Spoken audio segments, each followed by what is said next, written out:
Good evening and namaste. My name is Professor Resh. I stand before you tonight with deep gratitude and purpose.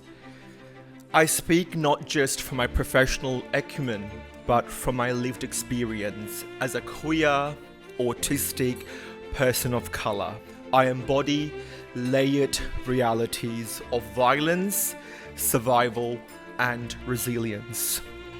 For those at the intersections of race, queerness, and neurodivergence, the impact of domestic and family violence is intensified.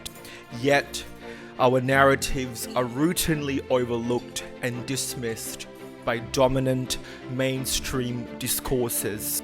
Public discourse tends to frame domestic violence through a myopic lens, white, neurotypical, heterosexual and cisgender, without discrediting the hard work of many services like Rise Up Australia. It must be noted that that is not my story, nor the story of many people from my community. When neurodivergence is weaponized for control, when cultural stigma enforces silence, when love is deemed unconventional and erased, when racialized bodies are burdened by systemic exclusion, these experiences fall squarely within the realms of domestic and family violence.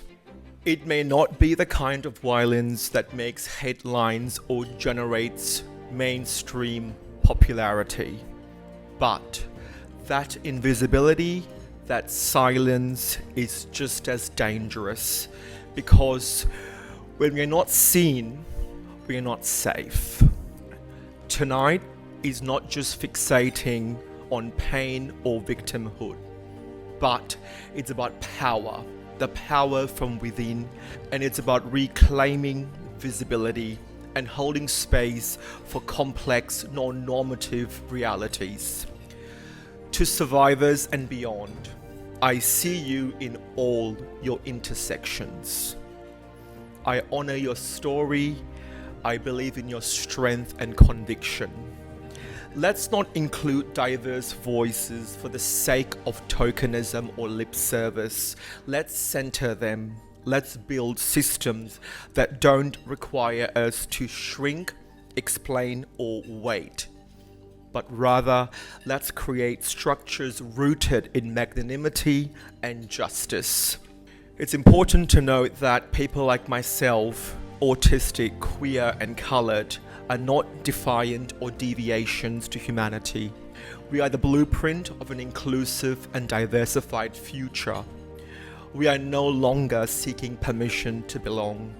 We are claiming spaces with conviction, pride, and dignity.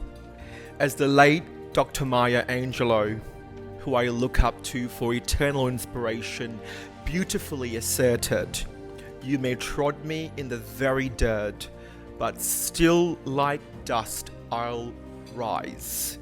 Together we rise, in solidarity, in strength." And I'm very hopeful that each and every person in this room is a medium for transformative change where no one is left behind. Thank you, and God bless you all.